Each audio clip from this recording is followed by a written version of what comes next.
8 points. That's all that separates Oscar Piastri and Lando Norris midway through the 2025 season after Silverstone. But how did we get here? Just a few races ago, Piastri was dominating with wins in China, Bahrain, and Miami, while Norris struggled with crashes and penalties. Now, the momentum has shifted dramatically with Norris taking Monaco, Austria, and Silverstone. This is the story of McLaren's internal war. Two generational talents pushing each other to the limit. By the end, you'll see why this might be the most intense teammate battle in F1 history. At Silverstone, Norris capitalized on Piastri's safety car penalty to close the gap.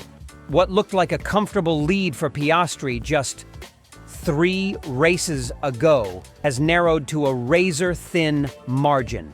The real question is which driver has shown the consistency to deserve the championship more. Piastri's early dominance versus Norris's recent resurgence makes this a battle of styles. Calculated precision against relentless comeback. Let's break down their season race by race. The season opener in Australia seemed to confirm what everyone expected. Norris crossed the line first, while Piastri finished 9th after making a crucial mistake. With less than a tenth separating them in qualifying, the race results suggested Norris had the upper hand. Early reports from McLaren's garage indicated Piastri struggled with tire management compared to his teammate. This appeared to validate predictions that Norris would dominate their partnership. Then came China, where the narrative flipped completely. Piastri qualified on pole, with Norris starting 4th. During the race, Piastri didn't just win, he controlled every lap, finishing 5 seconds clear of his closest rival. Telemetry showed Piastri was faster than Norris in both high-speed corners and braking zones. Suddenly, the rookie who struggled in Melbourne looked like championship material. Bahrain became the turning point that made people take notice.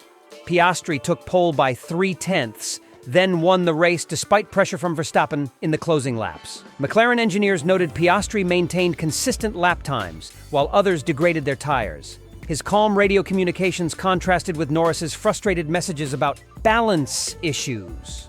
The real question became why Piastri could extract performance when Norris couldn't. Behind the scenes, team data revealed Piastri's advantage wasn't raw speed. His lap-to-lap consistency proved better than Norris's by an average of 0.15 seconds per lap when managing tires.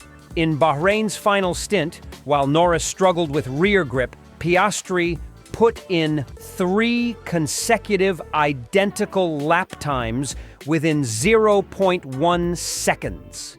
This precision under pressure became his trademark. The Saudi Arabia weekend appeared to restore some balance. Norris crashed in qualifying but fought back to 4th in the race. Piastri won again, but this time Norris showed glimpses of recovery. His sector times improved throughout the weekend, particularly in the technical middle sector where he'd previously struggled. As Miami approached, the question shifted from whether Piastri could challenge Norris to whether Norris could match Piastri's newfound consistency. Team principal Andrea Stella remarked privately that Piastri's ability to reset after mistakes reminded him of Alonso in his prime. The Miami Grand Prix solidified Piastri's rise with another victory. Norris finished 2nd but lost crucial time in Sector 2 throughout the weekend. Analysis showed Norris's more aggressive driving style caused tire temperature issues that Piastri avoided. McLaren's simulations suggested Piastri's smoother inputs saved 0.2 seconds per lap in tire wear alone. With 3 wins from 5 races, the once clear hierarchy between McLaren's drivers had completely reversed. Norris's Monaco victory would later prove crucial, but at this stage, Piastri had established himself as the team's unexpected pace setter. The Saudi Arabian Grand Prix qualifying crash marked Norris's lowest point early in the season. Entering 2025 as the clear favorite, he found himself battling not just Piastri, but a streak of uncharacteristic mistakes. The qualifying shunt left him scrambling to repair his car for the race, yet he managed to fight through the field to finish 4th. That recovery drive revealed 2 things. Norris still had pace when he put things together, but something wasn't quite clicking like it had in previous seasons. McLaren's engineers traced it to tire temperature management, where Piastri's smoother inputs kept the rubber in a more consistent window. Norris's more aggressive style, which had worked in previous years, now seemed to be working against him. Between Miami and Monaco, Norris spent hours in the simulator working on mid-corner balance. Telemetry from his Monaco pole lap showed the adjustments. He carried 8 kilometers per hour more minimum speed through Massenet than in practice. What stood out wasn't just the win itself, but how he achieved it. His lap-to-lap consistency improved by 35% compared to earlier rounds, averaging just 0.12 seconds variation per lap. That precision had been Piastri's trademark. But now, Norris was matching it. His post-race radio message, "That's how we do it every time now," hinted at a newfound approach. Austria and Silverstone confirmed the shift. Norris won both, displaying the same controlled aggression that carried him at Monaco. His sector times in Austria's final stint were within 0.05 seconds lap after lap, numbers Piastri would have been proud of earlier in the year. Heading into the Canadian Grand Prix, the rivalry had reached boiling point. Norris's mistake there would reignite tensions in a way no one saw coming. The Canadian Grand Prix collision between Norris and Piastri became the defining moment of McLaren's 2025 season. Onboard footage shows Norris carrying 8 kilometers per hour more speed into turn 8 than his previous laps, his front wheels locking as he attempted an ambitious inside pass. The contact sent Norris spinning into the wall while Piastri continued with damaged suspension.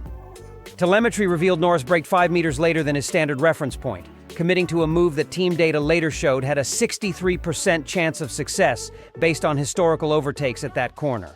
Norris's post-race apology to the team focused on misjudging the closing speed rather than denying responsibility. What made the incident pivotal wasn't just the crash itself, but how it realigned McLaren's approach. The team instituted new protocols for intra-team battles, including mandatory pre-race briefings on acceptable overtaking zones. The championship implications were immediate.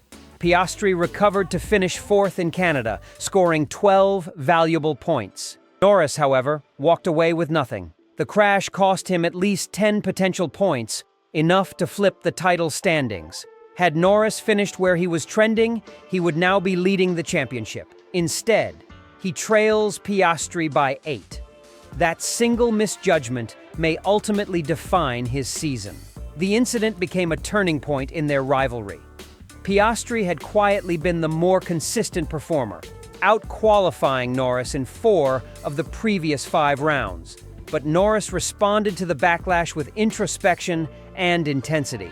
He admitted the crash forced him to reassess how he judged risk. His response was emphatic. Back-to-back victories in Austria and Silverstone, delivered with a noticeably more measured driving style. Data showed his average overtaking closing speed had dropped by 5 kilometers per hour compared to his early season norm. McLaren technical director James Key confirmed the team responded to Canada by adjusting both car setups to improve braking stability in tight battles. Piastri's engineers revised his pedal mapping to allow smoother brake modulation, while Norris focused on trailing throttle techniques to reduce tire wear under pressure. These subtle changes reflected a new tone in McLaren's intra-team rivalry. Less raw aggression, more surgical execution. Still, the 8-point gap after Silverstone traces directly back to Canada.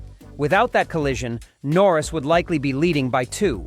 Silverstone brought new controversy. Piastri led most of the British Grand Prix in mixed conditions before being hit with a 10-second penalty for braking too sharply behind the safety car. Telemetry showed his deceleration was within 5% of normal, usually acceptable under FIA regulations. But stewards judged it unsafe for those behind. The penalty flipped the outcome. Norris inherited the lead and claimed his 3rd straight win, while Piastri dropped to 2nd. McLaren's internal projections suggested Piastri would have won by 11 seconds without the sanction. Ultimately, the 2025 title fight may come down to mental endurance. With only 8 points between them, every corner, every pit stop, and every decision matters. Piastri's calm, consistent approach has kept him in the lead. Norris, though, has transformed from fast but erratic to calculated and clinical. Their contrast has fueled one of the most compelling teammate battles F1 has seen in years. Will Piastri's consistency hold out, or will Norris's resurgence carry him to the crown? Let us know who you're backing for the title in the comments. Make sure to subscribe for more F1 content. Until then, I will see you in the next time.